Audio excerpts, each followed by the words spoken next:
നമ്മുടെ ഈ വീട് പണിയുന്നതിനെ പറ്റിയും അതല്ലെങ്കിൽ ഡിസൈനിനെ പറ്റിയും മെറ്റീരിയൽസിനെ പറ്റിയൊക്കെ പല വീഡിയോസൊക്കെ ചെയ്യുന്നത് നമ്മൾ സ്ഥിരം കാണാറുണ്ട്.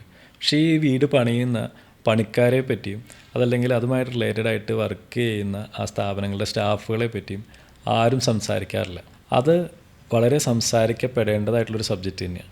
കാരണം ഞാനിപ്പോൾ ഈ പറയുന്നത് കേൾക്കുന്ന ഓരോ വ്യക്തികളും, അത് ക്ലയൻസ് ആയിക്കോട്ടെ, വർക്കേഴ്സ് ആയിക്കോട്ടെ, സ്റ്റാഫ്സ് ആയിക്കോട്ടെ, ഇപ്പോൾ ചിലർക്ക് ഇത് എന്നെപ്പറ്റി തന്നെയാണെന്നുള്ളത് വിചാരിക്കുന്നുണ്ടാവും. അങ്ങനെ നിങ്ങൾക്ക് തോന്നുന്നുണ്ടെങ്കിൽ ആക്ച്വലി അത് നിങ്ങളെപ്പറ്റി തന്നെയാണ്. കാരണം പലരുടെ ഒരു ചിന്ത എന്ന് പറഞ്ഞു കഴിഞ്ഞാൽ വീട് പണിയുന്ന ആളുകൾ ഒരു AI റോബോട്ട്സായിട്ടാണ് പലരെയും കാണുന്നത്. അവിടെ വരുന്ന വർക്കേഴ്സ് എന്ന് പറയുന്നത് അവർക്കും ഫാമിലി ഉണ്ട്, അവർക്കും ഒരു സെൽഫ് റെസ്പെക്റ്റ് ഉണ്ട്, അവരും കുറേ നാൾ ഇതിനോട് എക്സ്പീരിയൻസ്ഡ് ആയിട്ട് വരുന്ന ആൾക്കാരൊക്കെ ആയിരിക്കും. അപ്പോൾ അവർക്ക് നമ്മളൊരു വാല്യൂ കൊടുക്കണം. അത് കോർഡിനേറ്റ് ചെയ്യാൻ വരുന്ന സൂപ്പർവൈസേഴ്സ് ഉണ്ടാവും, കോർഡിനേറ്റേഴ്സ് ഉണ്ടാവും, അവരെ നമ്മൾ മനുഷ്യരായിട്ട് പരിഗണിക്കണം. ഞാൻ ഈ ഒരു സബ്ജക്റ്റ് തന്നെ സംസാരിക്കുന്നതിൻ്റെ ഏറ്റവും റിലവൻ്റ് ആയിട്ടുള്ള ടൈമാണിത്. കാരണം നമുക്കറിയാം നമ്മുടെ നാട്ടിലിപ്പോൾ കുറേ നാളായിട്ട് ഭയങ്കര മഴയാണ്.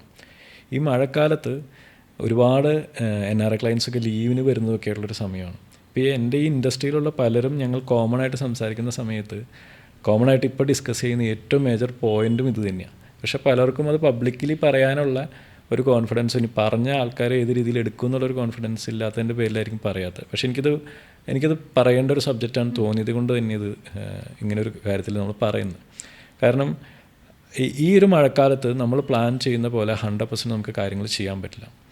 അപ്പോൾ ഒരു കാരണവശാലും നമ്മൾ വീട് പണിയുന്ന സമയത്ത് വർക്ക് ഏറ്റെടുത്തിട്ടുള്ള കമ്പനിയിലെ സ്റ്റാഫുകളായിക്കോട്ടെ, അവിടെ വരുന്ന വർക്കേഴ്സ് ആയിക്കോട്ടെ, ആരുമായിട്ടും നമ്മളൊരു ഫ്രിക്ഷൻ ഉണ്ടാക്കുകയല്ല ചെയ്യണേ.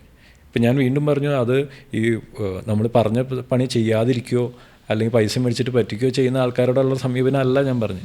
അവിടെ നിങ്ങൾക്ക് കറക്റ്റായിട്ട് വർക്കേഴ്സ് ഉണ്ട്, നിങ്ങളുടെ കൺമുമ്പിൽ കാണാം, അവർ രാവും പകലും ഇല്ലാതെ അധ്വാനിക്കുന്നത് നിങ്ങൾ കാണുകയാണ്. അപ്പോൾ നിങ്ങൾ അവർക്ക് വേണ്ട സപ്പോർട്ട് എന്താണെന്ന് വെച്ച് കഴിഞ്ഞാൽ അത് ചെയ്യാനുള്ള കാര്യങ്ങൾ ചെയ്യുക.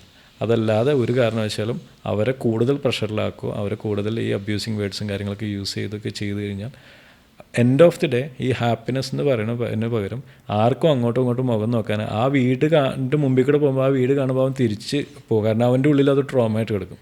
അതൊരു കാരണവശാലും ആ വീട്ടിലുള്ളവർക്കും ഒരു പീസോ അല്ലെങ്കിൽ ഒരു പോസിറ്റീവ് ഓറയോ കൊണ്ടുവരുന്നൊരു കാര്യമല്ല.